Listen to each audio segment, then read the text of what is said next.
যাই হোক মেরে মুহতারাম দোস্ত, ওয়াশরুমে যাতায়াতের যে সিস্টেম ওইটাও যদি নবীর তরিকায় হয় ইবাদত। বাজার ঘাটে আসা যাওয়া যদি নবীর তরিকায় হয় ইবাদত।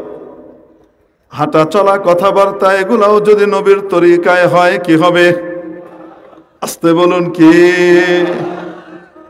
খাওয়া দাওয়া যদি নবীর তরিকায় হয়, স্ত্রী এবং স্বামীর মাঝে বিশেষ সম্পর্কও যদি নবীর তরিকায় হয়, বাবা মার সাথে কথাবার্তা, লেনদেন, আদান প্রদান এবং আচার আচরণ যদি নবীর তরিকায় হয়, আত্মীয় স্বজনের সাথে উঠা বসা, কথাবার্তা বলা, সমাজ পরিচালনা, রাষ্ট্র পরিচালনা নবীর তরিকায় হলে কি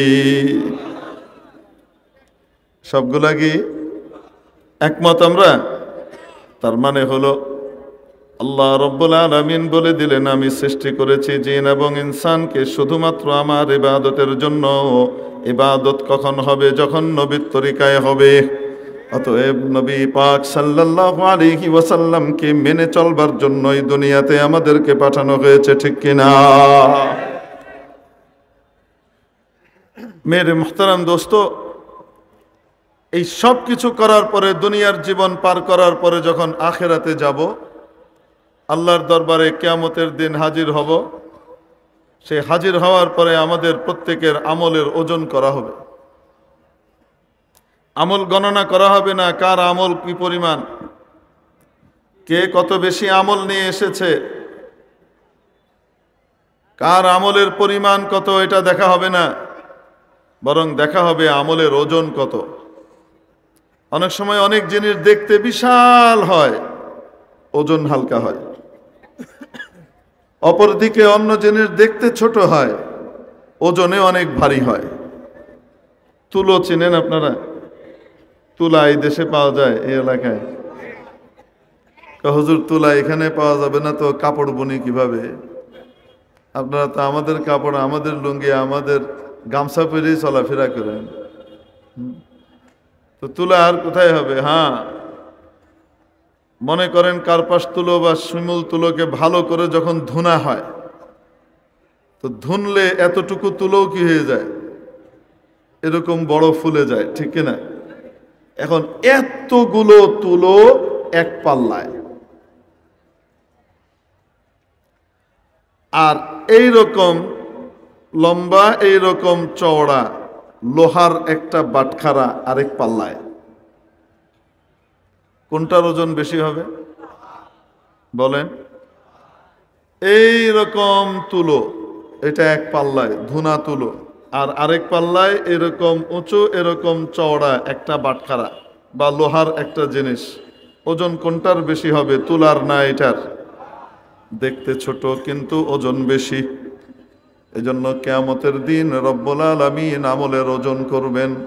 وَنَضَعُ الْمَوَازِينَ الْقِسْطَ لِيَوْمِ الْقِيَامَةِ فَلَا تُظْلَمُ نَفْسٌ شَيْئًا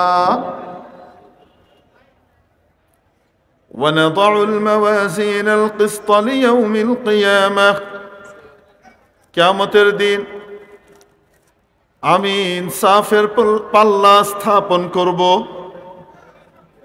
فَلَا تُظْلَمُ نَفْسٌ شَيْئًا কারো উপরে বিন্দু মাত্র এক চুল পরিমাণ অবিচার করা হবে না। প্রত্যেককে তার হিসাব কড়ায় গন্ডায় বুঝিয়ে দেওয়া হবে। যার নেক আমলের পাল্লা ভারী হবে জান্নাত, যদি বদ আমলের পাল্লা ভারী হয় জাহান্নাম। বদ আমলের মধ্যে ওজন তৈরি হবে, আল্লাহ রব্বুল আলামিনের অসন্তুষ্টি ওই আমলের সাথে যোগ হওয়ার মাধ্যমে। নেক আমলের মধ্যে ওজন তৈরি হবে আল্লাহ পাকের সন্তুষ্টি ওই আমলের সাথে যুক্ত হওয়ার মাধ্যমে। অনেক সময় দেখা যাবে ছোট্ট একটা গুনাহ, কিন্তু সেই গুনাহের সাথে যদি আল্লাহ পাকের অসন্তুষ্টি যুক্ত হয়ে যায়, এটার ওজন এত বেড়ে যাবে, এত বেড়ে যাবে, সারা জীবনের নেক আমল হালকা হয়ে যাবে। সহিহ বুখারীতে হাদিস এসেছে, ذكرت امرأة عند رسول الله صلى الله عليه وسلم بكثرة صلاتها وكثرة صيامها وكثرة صدقتها একজন নারীর আলোচনা করা হলো নবীজির দরবারে। ইয়া রাসূলুল্লাহ, এত নামাজ পড়ে, সারা রাত জেগে নামাজ পড়তে থাকে, এত রোজা রাখে, সারা দিন রোজাই রাখে, দান সদকা খায়রাত ইত্যাদির কোনো ইয়ত্তা নাই, যেই আসে তাকেই দেয়। গায়রা, তবে ছোট্ট একটা সমস্যা ওই মহিলার মধ্যে আছে। এত ইবাদত, তার একটা সমস্যা শুধু আছে, সেটা কি? আন্নাহা তুদি জারাতাহা বিলিসানিহা। এই মহিলা তার প্রতিবেশী নারীকে তার জবান দিয়ে, তার মুখ দিয়ে কষ্ট দেয়। রাসূল পাক সাল্লাল্লাহু তাআলা আলাইহি ওয়াসাল্লাম ইরশাদ করলেন, হিয়া ফিন্নার, সে জাহান্নামে যাবে। কি অর্থ? একদিকে তার বিশাল নফল নামাজ, ফরজ নামাজ, নফল রোজা, ফরজ রোজা, দান খয়রাত সাদাকা সব এক পাল্লায়, আরেক পাল্লায় তার এই প্রতিবেশী নারীকে মুখ দিয়ে কষ্ট দেওয়ার বদ আমল, এটা এক পাল্লায়। এই একটা বদ আমলের সাথে আল্লাহর অসন্তুষ্টি যুক্ত হয়ে যাবে, ফলশ্রুতিতে এটা ভারী হয়ে যাবে, সারা জীবনের নেক আমল হালকা হয়ে যাবে, ফলাফল জাহান্নাম। হাদিস শরীফের মধ্যে পূর্ববর্তী উম্মতের এক মহিলার সম্পর্কে এসেছে যে সেই মহিলা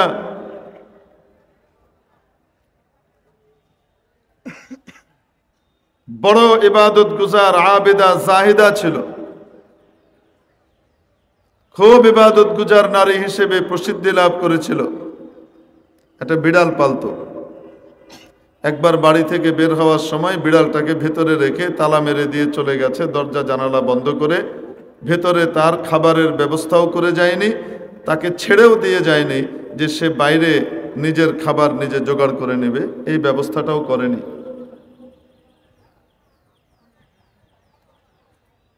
ছটফট করতে করতে ক্ষুধার তাড়নায় এই বিড়ালটা মারা যায়। আল্লাহ তাবারাকা ওয়া তাআলা এই মহিলার জন্য জাহান্নামের ফয়সালা করেন। কি অর্থ?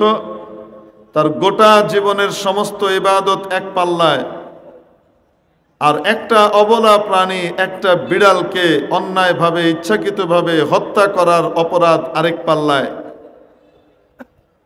আল্লাহ তাআলার অসন্তুষ্টি ওই একটা অপরাধের সাথে যুক্ত হয়ে যাবে, ফলশ্রুতিতে সেটা ভারী হয়ে যাবে, নেক আমলের পাল্লা হালকা হয়ে যাবে, ফলাফল জাহান্নাম। ঠিক তার বিপরীতে কোন আমলের উপর যদি রব্বুল আলামিন সন্তুষ্ট হয়ে যান, খুশি হয়ে যান, তাহলে রব্বুল আলামিনের ওই সন্তুষ্টি কোন আমলের সাথে যুক্ত হওয়ার কারণে ওই আমলটা ভারী হয়ে যাবে, নেক আমলের পাল্লা ভারী হয়ে যাবে, জীবনের বড় বড় গুনাহগুলাও হালকা হয়ে যাবে। হাদিস শরীফের মধ্যে আসে, এক পাপাচারী নারী, অপকর্ম করত এক মহিলা, নিজের শরীর বিকিয়ে দিত টাকার বিনিময়ে। পুরো এলাকা তাকে বর্জন করেছে, বয়কট করেছে এক ধরনের। এই মহিলা রাস্তা দিয়ে একবার যাচ্ছে, ভর দুপুরে এক মেঠো পথ দিয়ে যাচ্ছে। যাওয়ার পথে দেখে এক কুকুর বসে আছে একটা কুয়ার পাড়ে। কুকুরের জিভ বেরিয়ে এসেছে পিপাসার যাতনায়, যন্ত্রণায়। পিপাসার কারণে কুকুরের জিভ বেরিয়ে এসেছে, পাশেই কুয়া, কিন্তু কুয়ার পানি এতটা নিচে যে কুকুরের নাগালের বাহিরে। এই মহিলা এই সাধারণ সামান্য এক কুকুরকে সামনে রেখে চিন্তা করতে লাগলেন, হায়রে, আমিও আল্লাহর মাখলুক, এই কুকুরও আল্লাহর মাখলুক। মাখলুক হওয়ার দিক থেকে, আমরা সৃষ্টি হওয়ার দিক থেকে আল্লাহর একই পরিবারের সদস্য। কুকুরের গুনাহ নাই, কিয়ামতের দিন হিসাব হবে না, আমার তো গুনাহ আছে, কিয়ামতের দিন হিসাব হবে। আল্লাহর এক মাখলুক কষ্ট পাচ্ছে, আমি একটু তার খেদমত করে যদি তাকে তার কষ্ট লাঘব করতে পারি, হয়তো আল্লাহ আমার উপর খুশি হবেন। এই মহিলা পানি উঠানোর জন্য যখন আশপাশে এবং নিচে তাকালো, কোনো বালতি নাই, মগ নাই, দড়ি নাই, কিচ্ছু নাই, পানি অনেক নিচে। এটা দেখে উনি নিজের পায়ের যে চামড়ার মোজা ছিল, সেই মোজাটাকে মগের মতো ব্যবহার করলেন। মাথার যে দোপাট্টা ওড়না ছিল, এই ওড়নাটাকে দড়ির মতো ব্যবহার করলেন। ওড়নার দড়ি দিয়ে চামড়ার মোজার মগকে দিয়ে নিচ থেকে পানি উঠাইলেন, উঠিয়ে এই কুকুরকে পান করালেন। কুকুরের পিপাসা লাঘব হলো, নিবারণ হলো। মহিলা চলে গেলেন নিজের গন্তব্যে, নিজের পথে। আল্লাহর কি কুদরত, ওই রাতে ওই মহিলার ইন্তেকাল হয়ে যায়। এই পাপিষ্ঠা দুরাচারী নারীর ইন্তেকাল হয়ে যায়। ইন্তেকালের পরে এরকম বাজে মহিলার জানাজায় কে আসবে? এলাকার গণ্যমান্য লোকজন, অন্য কেউ, সম্ভ্রান্ত কেউ আসে নাই। একান্ত তার নিকটাত্মীয় যারা, শুধুমাত্র তারাই আসলেন, যারা না আসলে না। কোনো মতে জানাজা পড়ে তাকে দাফন করে দেয়া হয়েছে। সবাই জানে তার আযাব হবে। আল্লাহ তাবারাকা ওয়া তাআলা ওই জমানার নবীর কাছে ওহী পাঠালেন, আমার এই বান্দি যদিও গুনাহের বিশাল ভান্ডার নিয়ে আমার কাছে এসেছে, বিশাল বোঝা নিয়ে এসেছে, কিন্তু ওই কুকুরকে পানি পান করানোর কাজটা আমার কাছে বড় পছন্দ হয়েছে। সে আমার সন্তুষ্টির জন্য একটা কুকুরকে পানি পান করিয়েছে, অন্য মাখলুকের দিকে সে খেদমতের হাত বাড়িয়ে দিয়েছে, আমার কাছে বড় পছন্দ হয়েছে। আমি তার উপর খুশি হয়ে তার সমস্ত গুনাহ মাফ করে জান্নাত দিয়ে দিয়েছি। অর্থ হলো, তার সারা জীবনের পাপরাশি এবং গুনাহগুলো এক পাল্লায়, গোটা পৃথিবীর কাছে যা অমার্জনীয় অপরাধ, আল্লাহর কাছেও যা অমার্জনীয় অপরাধ, সেগুলোও এক পাল্লায়। আর অপরদিকে ছোট্ট একটা নেকামল, কুকুরকে পানি পান করানো, এক পাল্লায়। কুকুরকে পানি পান করানোর আমলের সাথে আল্লাহর সন্তুষ্টি যুক্ত হয়ে যাওয়ার ফলে এটার ওজন এত বেড়ে গেছে, এত বেড়ে গেছে, এত বেড়ে গেছে, সমস্ত বিশাল গুনাহের পাল্লা হালকা হয়ে গেছে, জান্নাতের ফয়সালা হয়েছে। মহাকবি ফেরদৌসী পারসিকদের বড় কবি ছিলেন। তার জগৎ বিখ্যাত রচনা হলো শাহনামা। এই শাহনামার মধ্যে পারসিকদের বিজয় গাথা, বিভিন্ন বড় বড় ঘটনা, দুর্ঘটনা, ঐতিহাসিক বিষয়াবলী এবং সম্রাটদের গুরুত্বপূর্ণ আচার আচরণ এবং ঘটনাবলী উনি কাব্যের আকারে রচনা করেছেন। এক বিশাল ইতিহাস, পারসিকদের মহাভারত বলা যেতে পারে, কাব্যের আকারে রচনা করেছেন। এত বড় কবি, জাতীয় পুরস্কার কোনোটা বাদ নাই, সব পেয়েছেন। সরকার জাতীয় পুরস্কার সবগুলাই দেয় কাকে? যার উপরে নাখোশ নাখোশ। কার উপরে খোশ থাকে? যে তেল ঠিকমতো মারতে পারে, ঠিক না? তেল ঠিকমতো মারতে না পারলে যতই যোগ্যতার অধিকারী হন, আপনার কপালে পুরস্কার কিন্তু জুটবে না। অবাস্তব না বাস্তব? একটা দুইটা পুরস্কার জুটে যেতে পারে, সেটা সরকার মাঝে মাঝে বিভিন্ন হেকমতে মানুষজনকে ঠান্ডা করার জন্য, বোঝাবার জন্য, পিতলা খাতির দেখানোর জন্য দিয়ে টিয়ে দেয়। তো একটা দুইটা না, সব যদি কারো কপালে জুটে তাহলে বুঝতে হবে সরকারের সাথে তার ভালো সখ্যতা আছে। মারা গিয়েছে, মারা যাওয়ার পরে আল্লাহর দরবারে হাজির করা হয়েছে। কেউ স্বপ্ন দেখছে ফেরদৌসীকে, কোন কোন স্বপ্ন আল্লাহর পক্ষ থেকে মেসেজ হয়ে থাকে, কোন কোন স্বপ্ন শয়তানের পক্ষ থেকে হয়। যদি শরীয়ত বিরোধী, কোরআন সুন্নাহ বিরোধী কোনো স্বপ্ন আসে আর সেটার আদেশ করা হয়, তাহলে বুঝতে হবে এটা শয়তানের পক্ষ থেকে।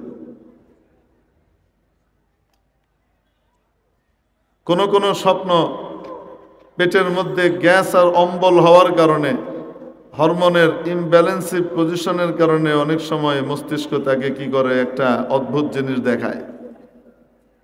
কোন কোন স্বপ্ন হয় সারাদিন যেটা চিন্তা ফিকির করেছে সেইটাই মস্তিষ্ক তার সামনে একটা সুন্দর চিত্রের আকারে পেশ করে দেয়। স্বপ্নের বহু প্রকার আছে, তোর মধ্যে একটা হলো আল্লাহর পক্ষ থেকে আসে স্বপ্ন। একমাত্র নবীর স্বপ্ন ওহী, নবী ছাড়া অন্য কারো স্বপ্ন ওহী নয়। তবে অন্য কেউ আল্লাহর পক্ষ থেকেও স্বপ্ন দেখতে পারে, এমনকি কোনো কাফেরও আল্লাহর পক্ষ থেকে স্বপ্ন দেখতে পারে। আল্লাহর পক্ষ থেকে বিশেষ কোনো মেসেজ তার স্বপ্নে থাকতে পারে। কোরআনে কারিমে এরকম একাধিক ঘটনা বর্ণনা করা হয়েছে। একটা আপনাদেরকে শোনাই। হযরত সাইয়্যিদুনা ইউসুফ আলাইহিস সালাম যখন জেলখানায়, ওই সময়কার যিনি বাদশা ছিলেন মিশরের, তিনি একদিন স্বপ্ন দেখলেন 7টা মোটা তাজা গরু আর 7টা একদম দুর্বল কৃষকায় গরু। শুকনো গরুগুলো মোটা তাজা গরুগুলোকে গিলে খেয়ে ফেলল। আবার 7টা তাজা শীষ ফসলের, আবার 7টা শুকনা শীষ। এই স্বপ্ন দেখলেন। স্বপ্ন দেখার পরে বাদশা সবাইকে জিজ্ঞেস করলেন, ইয়া আইয়ুহাল মালাউ আফতুনি ফি রুয়ায়া ইন কুনতুম লিররুয়া তা'বুরুন। এ আমার সভাসদরা, নেতৃবৃন্দ, তোমরা আমার এই স্বপ্নটার ব্যাখ্যা দাও তো, যদি ব্যাখ্যা দিতে পারো তোমরা দেখি। তো উনি স্বপ্ন বললেন এই। এরা সম্মিলিত ভাবে বলল, আদগাস ওয়া আহলাম। এটা একটা ফালতু স্বপ্ন, খামাখা স্বপ্ন, অর্থহীন স্বপ্ন, এগুলো অর্থ নেই। কেন? অযৌক্তিক। এক তো হলো গরু গরুকে খায় না, আর এখানে দেখাচ্ছে 7 গরুকে খেয়ে ফেলছে। এটা হলো এক অযৌক্তিক বিষয়। আবার দ্বিতীয় অযৌক্তিক বিষয় হলো, যদি গরু গরুকে খায় এটা কিছুক্ষণের জন্য ধরেও নেই, তাহলে মোটা তাজা গুলা, অস্ট্রেলিয়ান গুলা বাংলাদেশি দুর্বল গুলাকে খেয়ে ফেলবে। বাংলাদেশি দুর্বল দেশি গরু এটা অস্ট্রেলিয়ান মোটা তাজা ভুট্টা মারাকে খেয়ে ফেলছে। এটাও তো আরেক অযৌক্তিক। তো এই জন্য এরা বলে দিল এটা একটা ফালতু স্বপ্ন, অর্থহীন স্বপ্ন, এটা কোনো অর্থ নাই। বাদশাহ বললেন, আমি তো স্বপ্নচারী বাদশাহ না যে আমি স্বপ্নবাজ, খালি স্বপ্ন দেখে বেড়াই, আর 40 বছর 30 বছর পরে ব্রিজ হয়ে যাবে ওটাও আমার স্বপ্ন, টানেল হয়ে যাবে ওটাও আমার স্বপ্ন, কিছুদিন পরে কর্ণফুলী টানেল হবে সেটাও আমার স্বপ্ন, পদ্মার উপরে ব্রিজ হবে সেটাও আমার স্বপ্ন, যমুনার উপরে এরশাদ মিয়া ব্রিজ করবে সেটাও আমার স্বপ্ন। এই টাইপের স্বপ্ন দেখে তো আমি বড় হই নাই, আমি তো বাস্তবের উপরে চলি। আমি স্বপ্ন টপ্ন কম দেখি, নিশ্চয়ই এটার কোনো মিনিং আছে, অর্থ আছে। তেমন কি করা যায়? কেউ অর্থ বলতে পারছে না। বাদশার দরবারে যে জুসার ছিল, বাদশাকে জুস বানিয়ে খাওয়াতো, এই লোক নিজের একটা স্বপ্ন ইউসুফ আলাইহিস সালামকে জেলখানায় থাকতে সে বলেছিল। এই লোক জেলখানায় ছিল কিছুদিন। ওই স্বপ্নের ব্যাখ্যা ইউসুফ আলাইহিস সালাম জারি করেছে শুধুমাত্র আমার ইবাদতের জন্য, আমার গোলামের জন্য। কার গোলামের জন্য? রাষ্ট্রের, সরকারের, সরকারি দলের, বিরোধী দলের, যেটা সুটকেস নিয়ে পালায় গেছে ওইটার? কার গোলামের জন্য তৈরি করেছেন? আরো আসতে বলেন, কার জন্যে? আল্লাহ পাকের গোলামি কিভাবে হবে সেটা শেখানোর জন্য আমাদেরকে পাঠিয়েছেন সর্বশ্রেষ্ঠ নবী রাসূলকে। সর্বশ্রেষ্ঠ রাসূল এবং সর্বশ্রেষ্ঠ নবীজি মুহাম্মদুর রাসূলুল্লাহ সাল্লাল্লাহু আলাইহি ওয়াসাল্লামকে পাঠিয়েছেন আমাদের কাছে কোন কাজ কিভাবে করলে ইবাদত হবে তা শেখানোর জন্য। এজন্য যে কোনো কাজ নবীর তরিকায় করলে সেটা ইবাদত, নবীর তরিকার বাইরে করলে সেটাই জাহালত।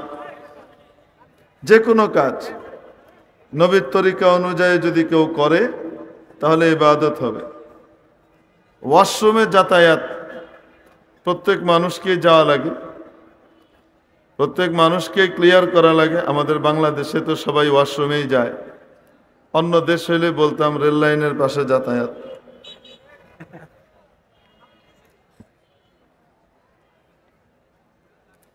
সকালবেলার বিশেষ যাতায়াত, রাস্তাঘাটের দুই পাশে লাইন ধরার যাতায়াত, অন্য দেশে হলে সেটা বলতাম। নিজেরা হাগাখানা তৈরি করতে পারে নাই, আবার আমাদেরকে খোঁচা মারে। আগে রাস্তাঘাট, যে দেশ এখনো পর্যন্ত লিংটি পরে লোটা হাতে দৌড়াদৌড়ি করে, রেল লাইনের দুই পাশে কর্ম সম্পাদন করে, জনসম্মুখে সকলের সামনে বেহায়ের মতো মশলা ছাড়ে, তারা আবার আমাদেরকে শিখায় সভ্যতা আর ভদ্রতা। লজ্জায় মাথায় হেঁট হয়ে যায়, ঠিক কি ঠিক না? আবার মাঝে মাঝে বলে মিছিল করে নাকি সব ভিতরে ঢুকে যাবে। ই বাপরে বাপ, কি হুমকি! আসো ঢুকো, আমাদের মুসলমানরা ইনশাআল্লাহ মুসলমানি করানোর জন্য কেসি হাতে খাড়ায় রয়েছে, টাইট করে দিব নাকি? খুব ঢোকার খায়স তো ঢুকে দাও। আরো কত সাহস, ঢুকবার চাই আবার ব্রাহ্মণ বাড়িয়ে দিয়ে। তাও যদি এদিক ওদিকের জেলা টেলা দিয়ে ঢুকার কথা কইতো তাহলে কইতাম যে কিছুটা বুদ্ধি শুদ্ধি হয়তো আছে। আকল বুদ্ধি সব যে মাথা সাইডের নিচে নরম জায়গায় গিয়ে আশ্রয় নিছে তা তো কইতে পারত না। আসলে আল্লাহ তাআলা হেদায়েত করুক, বুঝদান করুক বলে আমিন। পাগল হয়ে গেছে, আসলে পাগল হয়ে গেছে। 17 বছর একটাকে দিয়ে গোটা দেশকে চুষে খাওয়ার, লুটেপুটে খাওয়ার যে স্বাদ আর মজা, সেই স্বাদ আর মজা থেকে এক মুহূর্তে লাথি মেরে বের করে দেওয়া হয়েছে আর বঞ্চিত করা হয়েছে। এখন আর খেতে পারছে না, এজন্য মাথা টাথা খারাপ হয়ে গেছে, উল্টাপাল্টা কথাবার্তা। এরকম উল্টাপাল্টা করতে আসলে আমাদের দেশকে দখল করার বা দেশের বিরুদ্ধে কোনো অপতৎপরতা পরিচালনা করবার যদি চক্রান্ত ওরা করে, সেই চক্রান্তকারীদের 20 দাঁত ভেঙে দেবার জন্য আলেম ওলামা ডাক দিলে কে কে রাজি আছি যেতে?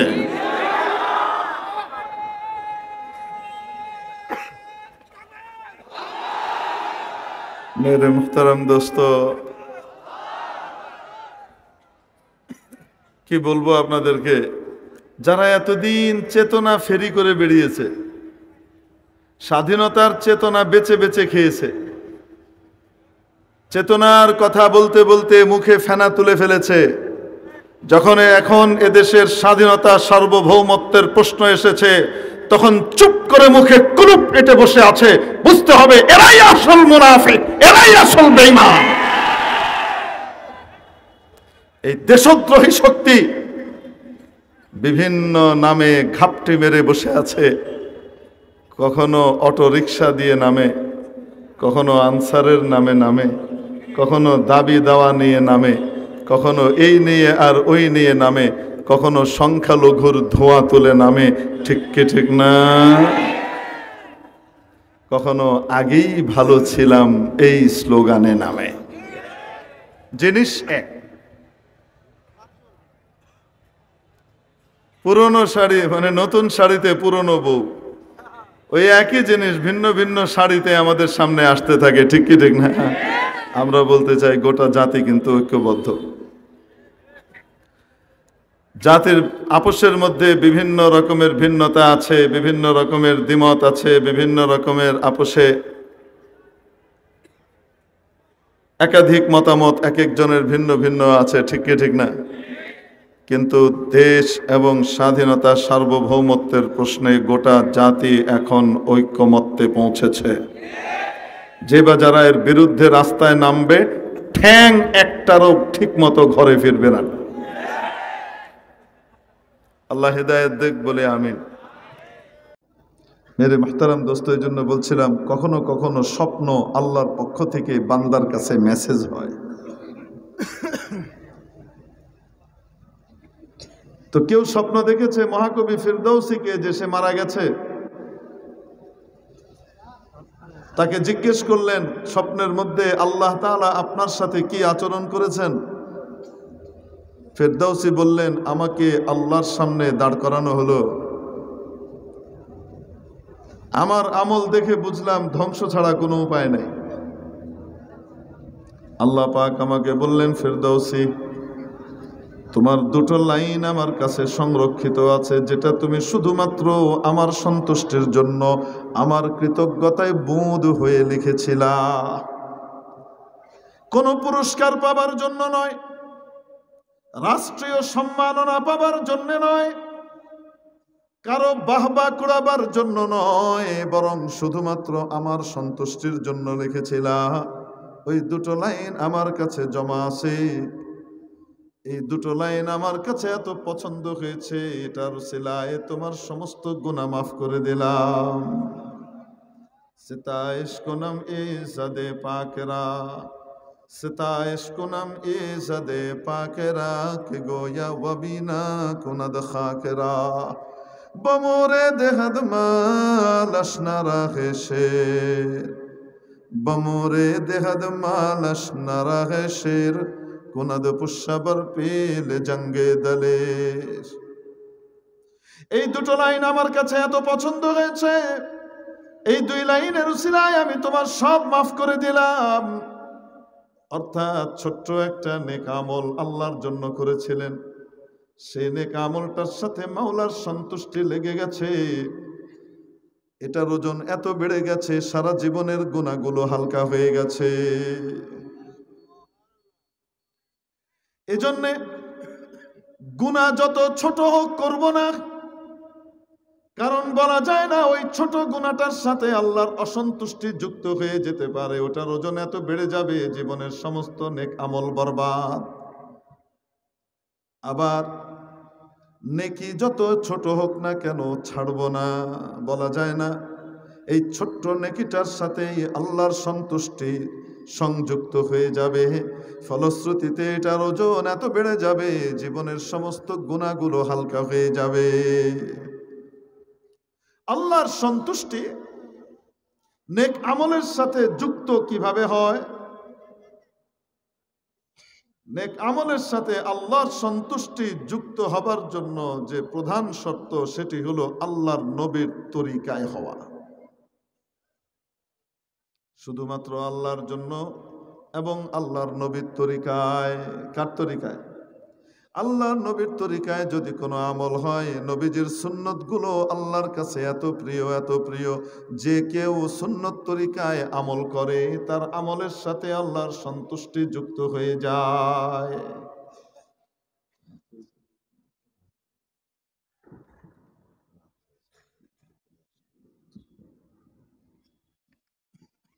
কথা বোঝা যায় পরিষ্কার? ঐতিহাসিক দারুল উলুম দেওবন্দের নাম শুনেছেন? এই দারুল উলুম দেওবন্দে যখন শেখুল আরব ওয়াল আজম, শেখুল ইসলাম কুতবুল আলম হযরত সৈয়দ হুসাইন আহমদ মাদানী নব্বর আল্লাহু মারকাদাহ ওয়া বাররাদ আল্লাহু মাদজাআহ ওয়া কদ্দাস আল্লাহু সিররাহুল আজিজ যখন বুখারী শরীফ পড়াতেন, ওই সময় দেওবন্দ মাদ্রাসায় আবু দাউদ শরীফ পড়াতেন। ওই যুগের অত্যন্ত প্রসিদ্ধ একজন বুজুর্গ আলিম, অত্যন্ত নেককার পরহেজগার একজন আলিম, হযরত মাওলানা শেখ মিয়া মোহাম্মদ আসগর হুসাইন রহমতুল্লাহ আলাইহি। আবু দাউদ শরীফ পড়াতেন, অত্যন্ত উঁচু মানের মুহাদ্দিস এবং বড় আলিম ছিলেন, এত বড় বুজুর্গ ছিলেন। আল্লাহু আকবার, আল্লাহু আকবার। মানুষ বলতো যে আসগর হোসেন সাহেবের কবিরা গুনাহ তো দূরের কথা, কোনোদিন আমরা তাকে কেউ সগীরা গুনাহ করতেও দেখি নাই। এত বড় ওলি বুজুর্গ ছিলেন। মুফতি আজম মুফতি মোহাম্মদ শফি রহমতুল্লাহ আলাই, ওনার উস্তাদ হজরত মিয়া আসগর হুসাইন সাহেব রহমতুল্লাহ আলাইয়ের এক ঘটনা উল্লেখ করেছেন। মিয়া আসগর হুসাইন সাহেব রহমতুল্লাহ আলাই কত বড় বুজুর্গ ছিলেন এটার একটা নমুনা আপনাদের সামনে দিচ্ছি। তখন মুফতি মোহাম্মদ শফি হন নাই, দেওবন্দ মাদ্রাসার ছাত্র। মিয়া আসগর হুসাইন সাহেব রহমতুল্লাহ আলাইয়ের শিষ্য, শাগরিদ। উনি বলেন, একবার উস্তাদে মোহতারামের বাসায় আমের দাওয়াত হলো দেওবন্দে। ওখানকার বড় বড় আসাতেজায়ে কেরাম মাঝে মাঝে আমের মৌসুমে, আম খুব সস্তা এখানে, আমের মৌসুমে আমের দাওয়াত করতেন বন্ধু বান্ধবকে। বড় আলেম হলে ওরকম বড় বড় আলেমদেরকে দাওয়াত করে নিয়ে আসতেন, এনে এখানে আমের দাওয়াত হইতো। এটা বলা হয়তো আম চুস না, মানে আম আস্ত আম থাকে, ছিলে ছিলে যার যার মতো কি করতে থাকে, খেতে থাকে। বালতির পর বালতি, মানে গামলার পর গামলা আম রাখা থাকে, যার যত মন চায় খাও। এরকম একটা আমের মজমায় কম করে হলেও 1.5-2 মণ আম তো খাওয়াই হয়। বড় মজমা হয়, মানুষ আম খায়। তো একবার মিয়া আসগর হুসাইন সাহেব রহমতুল্লাহ আলাইহির ওখানে আমের মজলিস হলো। বড় বড় আলেমদেরকে উনি দাওয়াত করলেন, দেওবন্দের বড় বড় আসাতেজায়ে কেরামকে। তারা আম খেলেন। আমটাম খাওয়ার পরে আমের ছিলকা এবং আটি, আটি বুঝেন তো আপনারা কি বলে এই এলাকায়?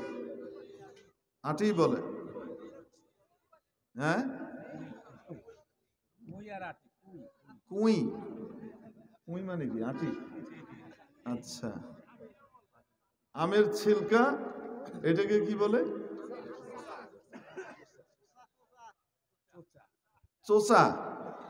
আচ্ছা, আমের চোচা আর কুই, বজবানে সিরাজগঞ্জ।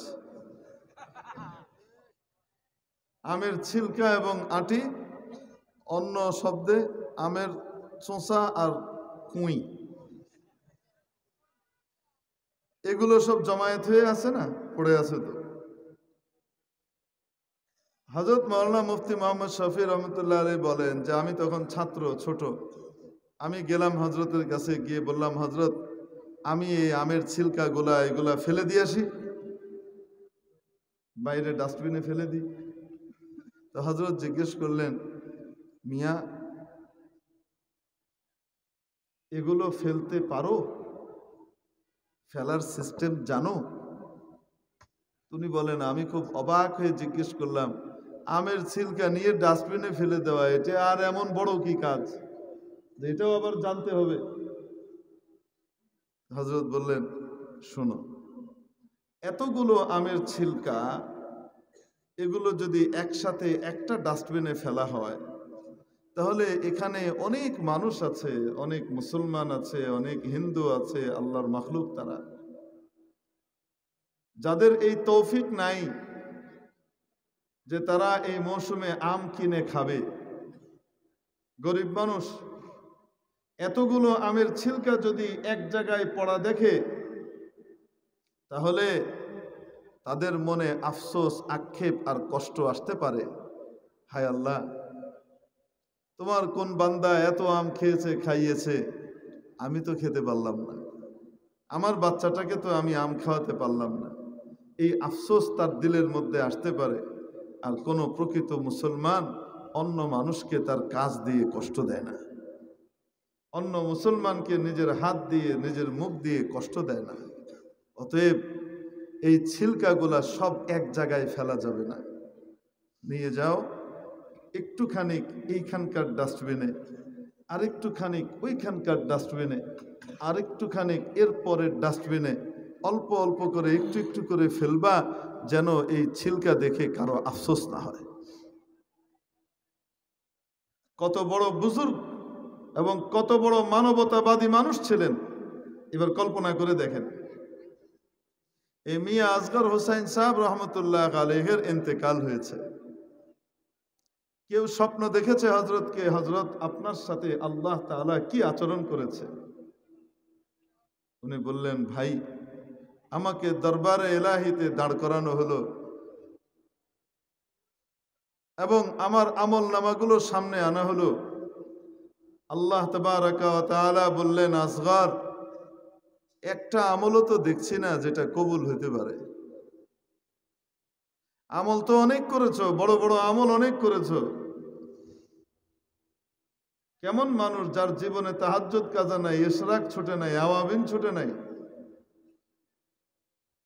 এরকম বুজুর্গ মাদারজাদ ওলি হিসেবে, জন্মগতভাবে ওলি হিসেবে মানুষ যাকে খেতাব দিয়েছে, ওনাকে বলছে, তোমার কোনো আমল তো দেখছি না কবুল হওয়ার মতো যেটা দিয়ে তোমাকে পার করা যায়। তবে আসগর, আমার কাছে তোমার একটা আমল সংরক্ষিত আছে, যে আমলটা আমার হাবিবের সুন্নত হওয়ার কারণে তুমি আজীবন করে গেছো, কখনো ছাড়ো নাই। সেটা হলো, আমার হাবিবের একটা সুন্নত ছিল, খাবার সামনে আসলে পছন্দ হলে খেতেন, অপছন্দ হলে খেতেন না, কিন্তু খাবারের কোনো সমালোচনা করতেন না। তুমি খাবারের ব্যাপারে খুব খুঁতখুঁতে, আমি জানি। একটু খাবারে এদিক ওদিক হলে তোমার খাওয়ার রুচি নষ্ট হয়ে যায়, সেটাও আমি জানি। আর তোমার স্ত্রীর হাতের রান্না তেমন না, প্রায় উল্টাপাল্টা হতো। তুমি চুপচাপ খেয়ে নিতে, কখনো তুমি এই খাবারের সমালোচনা করো নাই, তোমার স্ত্রীকে কষ্ট দাও নাই। আমার হাবিবের এই সুন্নতটার উপরে তুমি আমল করেছো, তোমার এই আমলটা আমার কাছে বড় পছন্দ হয়েছে। এইটার উসিলায় আমি তোমার সব আমল কবুল করে নিলাম। এই জন্যে কিয়ামতের দিন আমলের মধ্যে ওজন তৈরি হবে আল্লাহর সন্তুষ্টির দ্বারা, আর আল্লাহর সন্তুষ্টি আসবে নবীজির সুন্নত দ্বারা। প্রতিটা কাজে ইনশাআল্লাহ, ব্যক্তিগত, পারিবারিক, সামাজিক, রাষ্ট্রীয়, সর্বক্ষেত্রে নবীজির সুন্নাহকে সামনে রেখে আমরা আমাদের জীবনকে চালাবার জন্য কে কে রাজি আছে? হাত উঠিয়ে দেখে। আল্লাহু আকবার। আয় আল্লাহ, এই হাতগুলোকে কবুল ও মঞ্জুর করে নেন। আয় আল্লাহ, সুন্নতওয়ালা তৈরির কারখানা হলো এই মাদ্রাসাগুলো। আয় মাবুদ, এই মাদ্রাসাগুলোর যাবতীয় প্রয়োজনকে গায়েবের খাজানা থেকে পুরো করে দেন। আয় আল্লাহ, মাদ্রাসাওয়ালাদের সাথে আমাদের মহব্বতকে আপনি স্থায়ী করে দেন। সুখে দুঃখে সর্বাবস্থায় নবীর মেহমানদের সাথে, নবীদের ওয়ারিস আলেম ওলামার সাথে একসাথে পাশে দাঁড়িয়ে থাকবার তৌফিক নসিব করেন। তাদের পাশে থেকে, তাদের সাথে থেকে, তাদের এজেন্ডাগুলো, তাদের পরিকল্পনাগুলো বাস্তবায়ন করবার জন্য এগিয়ে আসবার তৌফিক দান করেন। আমিন। ওয়া আখিরু দাওয়ানা আলহামদুলিল্লাহি রাব্বিল আলামিন। আসসালামু আলাইকুম ওয়া রাহমাতুল্লাহি ওয়া বারাকাতুহু। আমরা কি চলে যাব নাকি নেককারদের মাথায় পাগড়ি বাঁধা দেখে তারপর যাব? দোয়া করে যাব ইনশাআল্লাহ। এখনই দোয়া।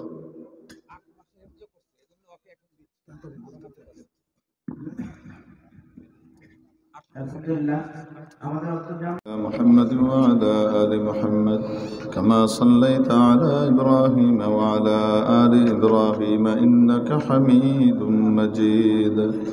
اللهم بارك على محمد وعلى آل محمد كما باركت على إبراهيم وعلى آل إبراهيم إنك حميد مجيد. الحمد لله. اللهم لك الحمد كله ولك الشكر كله وإليك يرجع الأمر كله علانيته وسره. اللهم صل وسلم وبارك على سيدنا محمد وآله وصحبه كما تحب وترضى عدد ما تحب وترضى يا كريم. ربنا آتنا في الدنيا حسنة وفي الآخرة حسنة وقنا عذاب النار.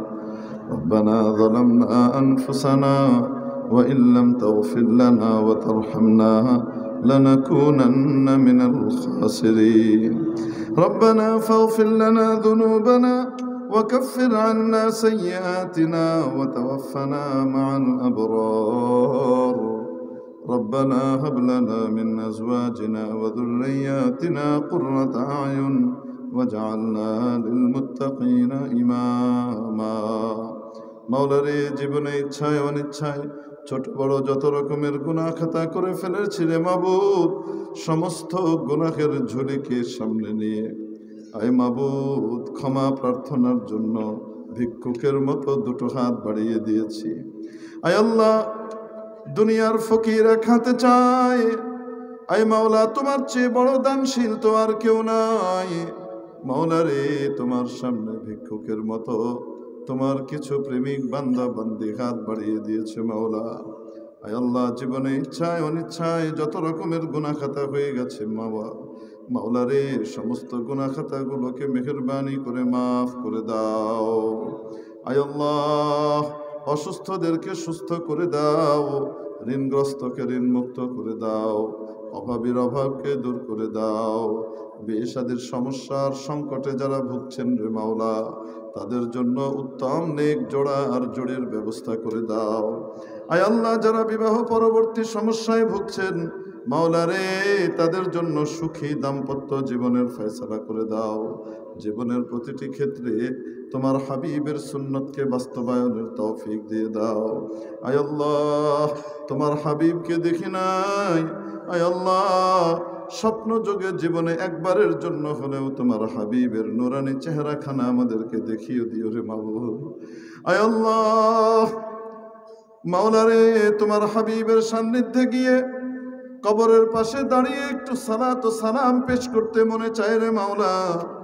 মাবুদ রে, জীবনে বারবার বারবার বারবার আমাদেরকে তোমার ঘরের তওয়াফকারীদের অন্তর্ভুক্ত করে নিও। তোমার হাবিবের দরবারে দাঁড়িয়ে সালাত ও সালাম পেশ করার তৌফিক দিয়ে দিও। আয় মাবুদ, আমাদের আব্বা আম্মা ময় মুরব্বী যারা দুনিয়া থেকে চলে গেছেন মাফ করে দাও, তাদের কবরগুলোকে জান্নাতের বাগান বানিয়ে দাও। মাওলা রে, বিশেষভাবে মরহুম আব্দুর রশিদ ভাইয়ের কবরকে নূর দ্বারা ভরপুর করে দাও। মাওলা রে, আয় আল্লাহ, যাদের মা বাবা দুনিয়া থেকে চলে গেছেন তাদের কবরগুলোকে জান্নাতের বাগান বানিয়ে দাও। তাদের জন্য আমল করে পাঠাবার তৌফিক আমাদেরকে দিয়ে দাও। আয় মাবুদ, আমাদের আব্বা আম্মা যারা জিন্দা আছেন, আয় আল্লাহ, তাদের নেক হায়াত দারাজ করে দাও, সুস্থতার হায়াত দারাজ করে দাও। তাদের খেদমত করে সেবা করে তোমার সন্তুষ্টি লাভের তৌফিক দিয়ে দাও। আয় আল্লাহ, তোমার হাবিবের ওয়ারিস আলেম ওলামার সাথে আমাদের সম্পর্ক তুমি গড়ে দাও।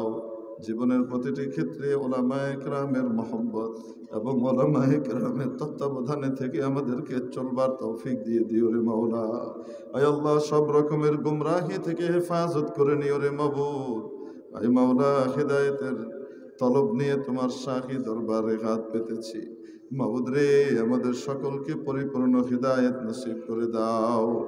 মাওলায়ে করিম, জানি না কার মনের কি ইচ্ছা রয়েছে, কি আরজি রয়েছে, কি চাওয়া রয়েছে।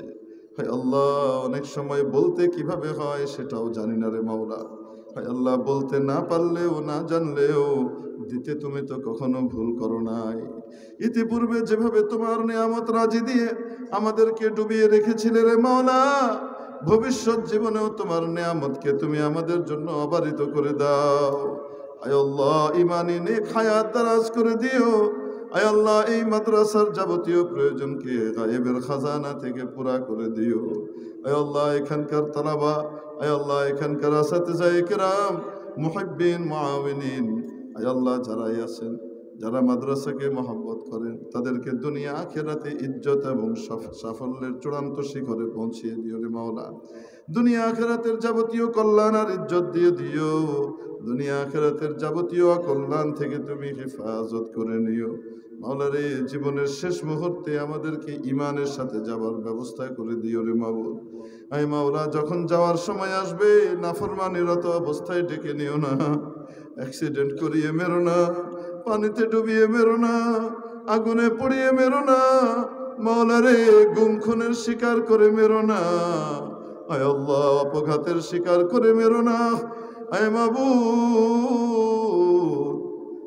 আয় আল্লাহ নাফরমানিরত অবস্থায়, অসতর্ক অবস্থায় ডেকে নিও না, আয় আল্লাহ যখন নিবা তোমার ওলির খাতায় নাম লিখিয়ে তারপরে উঠিও রে মাওলা, আয় আল্লাহ তওবাকারীদের অন্তর্ভুক্ত করে তারপরে নিও, আয় মাওলা জীবনের সেই কঠিন মুহূর্তে শেষ লগ্নে যখন শয়তান তার সমস্ত ধোঁকার সামান নিয়ে, আয় আল্লাহ সমস্ত প্রতারণার বস্তু নিয়ে আমাদের সামনে এসে উপস্থিত হবে, আমাদের সবচেয়ে দামি জিনিস ঈমানটুকুকে কেড়ে নেবার জন্যে, আয় আল্লাহ তুমি গায়েবী ফেরেশতা দিয়ে আমাদেরকে তখন সাহায্য করে দিও, আয় মাওলা আমাদেরকে কালিমার উপরে অটল রেখো, আয় মাবুদ সেই শেষ মুহূর্তে আমাদের হৃদয়ের গভীর থেকে, অন্তরের অন্তঃস্থল থেকে সাহাবীদের মতো পূর্ণ ঈমান আর ইয়াকিনের সাথে শরীরের প্রতিটি রক্ত কণিকা থেকে, আয় আল্লাহ,